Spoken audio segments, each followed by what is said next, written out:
ഏറ്റവും ഗൗരവമായ ഒരു വിഷയം കേരള സമൂഹത്തെ അല്ല ഭാരത സമൂഹത്തെ കാർന്നു തിന്നാൻ പോകുന്ന ഒരു വിഷയം എന്താ? ഇവിടുത്തെ വഖഫുമായിട്ട് ബന്ധപ്പെട്ടതാ.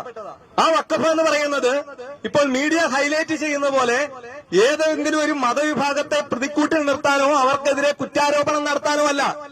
1995 ചിലരുടെയൊക്കെ കണ്ണീരൊപ്പാൻ വേണ്ടി അന്ന് കേന്ദ്രം ഭരിച്ചിരുന്ന സർക്കാർ കൊണ്ടുവന്ന ഒരു അമെന്റ്മെന്റാണ് ഇതിന്റെ അകത്തെ പ്രശ്നം.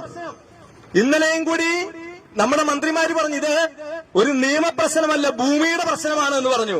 പക്ഷേ ആ നിയമം പഠിച്ചിട്ടുള്ളവർക്കൊക്കെ അറിയാം ഇത് ഭൂമിയുടെ പ്രശ്നമല്ല, നിയമത്തിന്റെ പ്രശ്നമാണ്. അതുകൊണ്ട് നിയമത്തിലാണ് അമെന്റ്മെന്റ് വരേണ്ടത്. അപ്പൊ അതുകൊണ്ട് ഞങ്ങൾക്ക് ചില പ്രതിഷേധമുണ്ട്. ആ പ്രതിഷേധം എന്ന് പറയുന്ന വ്യക്തികളോടാണ്, അവരുടെ അഭിപ്രായങ്ങളോടും നിലപാടുകളോടുമാണ്. പക്ഷെ ഏതെങ്കിലും ഒരു മതവിഭാഗത്തോട് ഒരു പ്രതിഷേധവുമില്ല. ആ പ്രതിഷേധം എന്താ? മുനമ്പത്തെ സമരപ്പന്തലിൽ പോയിട്ട് ഞങ്ങൾ നിങ്ങളോട് കൂടെയാണ് എന്നും ഒരാൾ പോലും ഇവിടെ നിന്ന് ഇറക്കി വിടില്ല എന്നും നിങ്ങൾക്കൊപ്പം സമരം ചെയ്യാൻ ഞങ്ങളുണ്ട് എന്നും ഞങ്ങൾ ജീവൻ കൊടുത്ത് നിങ്ങളെ സംരക്ഷിക്കുമെന്നും പറഞ്ഞ രാഷ്ട്രീയ നേതാക്കൾ അതെല്ലാം മറന്നുകൊണ്ട് അതിനപ്പുറത്തേക്ക് ചെന്നിട്ട് നിയമസഭയിൽ പോയി പ്രമേയം പാസാക്കുമ്പോ ആ ഒന്നൊരക്ഷരം പോലും ഉച്ചയിക്കാതെ അരുതെന്ന് പറയേണ്ടവൻ നിശബ്ദനായ അവന്റെ ഭീകരമായ നിശബ്ദതയ്ക്കെതിരെയാണ് ഈ പ്രതിഷേധ സമരം എന്ന് പറയുന്നത്.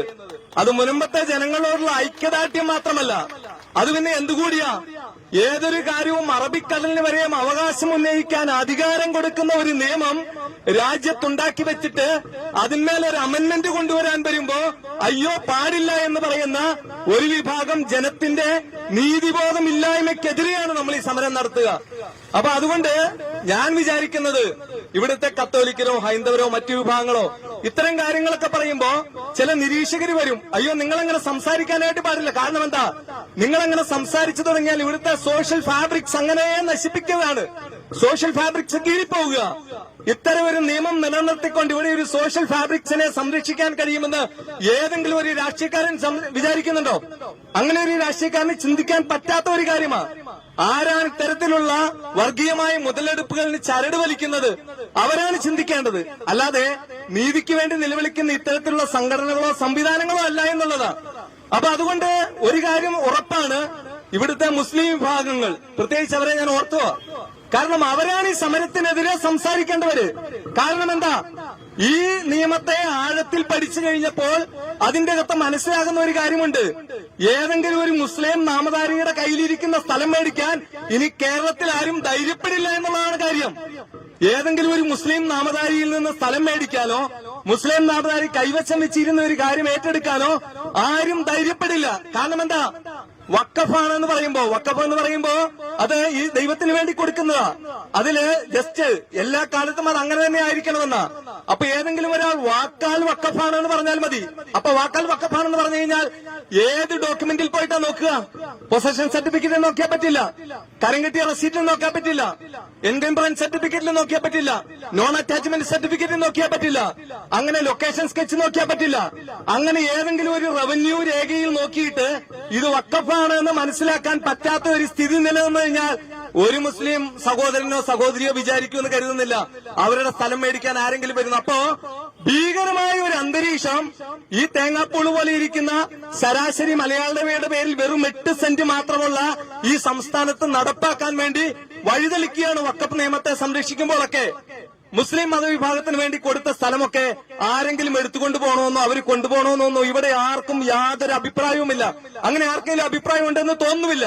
പക്ഷേ ഏറ്റവും സാധാരണക്കാരായ ആളുകൾക്ക് രജിസ്റ്റർ ചെയ്ത് കൊടുത്ത സ്ഥലത്തിന്മേൽ, അവർ കാലങ്ങളായി ജീവിക്കുന്ന സ്ഥലത്തിന്മേൽ, അവർക്ക് വിറ്റ സ്ഥലത്തിന്മേൽ, ആ സ്ഥലത്തിന്റെ മേലെ ഒരു അവകാശവാദം ഉന്നയിച്ചു വരിക. നമ്മുടെ ഇവിടെ ഇരിക്കുന്ന പൊതു ആളുകളുടെ ഒരു ധാരണയുണ്ട്, ഈ വഖഫ് ഇഷ്യൂവുമായി ബന്ധപ്പെട്ട് കേരളത്തിൽ ഏക സ്പോട്ട് ചെയ്യപ്പെട്ടിരിക്കുന്ന ഏരിയ എന്ന് പറയുന്നത് മുനമ്പമാണെന്ന്. അല്ല, പഠിക്കുമ്പോ മനസ്സിലാക്കുക, കേരളത്തിൽ 23 സ്ഥലങ്ങളിൽ വഖഫ് ഇതിനോടകം തന്നെ, വഖഫ് എന്ന് പറയുമ്പോൾ ഏതൊരു മതത്തെ അങ്ങനെ ഐഡന്റിഫൈ ചെയ്യുന്നു എന്ന് വിചാരിക്കരുത്. ആ പ്രസ്ഥാനത്തിന്റെ പേര് പറയുമ്പോ വഖഫ് എന്ന് പറയേണ്ടത് കൊണ്ട് മാത്രം പറയുകയാണ്. ആ ബോർഡ് പറയുകയാണ് 23 സ്ഥലത്ത് ഞങ്ങൾക്ക് ക്ലെയിമുണ്ട്. ആ ക്ലെയിം ലിസ്റ്റ് അനുസരിച്ച് 15ാമത്തെ സ്ഥലത്തുണ്ടായിരുന്ന സ്ഥലമാണ് മുനമ്പം. പക്ഷെ ഇപ്പൊ വഖഫിന്റെ ലിസ്റ്റില് മുനമ്പം എങ്ങനെ 1ാമത്തെ സ്ഥലത്തായി എന്ന് പരിശോധിക്കേണ്ടതുണ്ട്. ഈ മുനമ്പം വഖഫിന്റെ ആണെന്ന് പറഞ്ഞതാരാണെന്ന് നോക്കേണ്ടതുണ്ട്. അപ്പൊ അതുകൊണ്ട് ഇത് ഒരു ഭൂമി പ്രശ്നമാണ് എന്ന് പറഞ്ഞ് അതിനെ വെള്ളപൂശാൻ ശ്രമിക്കുന്നവർ എന്താണ് ചില ജീർണതകളെ മറച്ചുവെക്കുക. നമ്മുടെയൊക്കെ കോൺക്രീറ്റ് കെട്ടിടങ്ങളിലെ കമ്പികൾ തുരുമ്പി പിടിച്ചു കഴിയുമ്പോ അത് ചെറിയ രീതിയിൽ പൊട്ടിത്തുടങ്ങുമ്പോ അവിടെ കൊണ്ട് സിമന്റ് തേച്ച് വെച്ച് ഒട്ടിച്ചു വെക്കും. എന്താ, അടുത്ത വർഷം അത് കൂടുതൽ ഗൗരവമായി പൊട്ടും, അടുത്ത വർഷം കൂടുതൽ ഗൗരവമായി പൊട്ടും. അങ്ങനെ ഓരോ വർഷവും പൊട്ടിക്കൊണ്ടിരിക്കുമ്പോ അതിനെ പരിഹരിക്കണം. ഒന്നെങ്കിൽ കെട്ടിടത്തെ പൊളിച്ചു കളയണം, ഇല്ലെങ്കിൽ മാറ്റണം. അവിടുത്തെ കമ്പികൾക്ക് ശോഷണം സംഭവിച്ചിട്ടുണ്ടെങ്കിൽ അതിനെ സ്ട്രെങ്തൻ ചെയ്യണം. അപ്പൊ കേരളത്തിന്റെ സോഷ്യൽ ഫാബ്രിക് സംരക്ഷിക്കണമെന്നുണ്ടെങ്കിൽ ഇവിടുത്തെ രാഷ്ട്രീയ പാർട്ടികൾ ഒരു വീണ്ടും വിചാരത്തിന് തയ്യാറാകണം.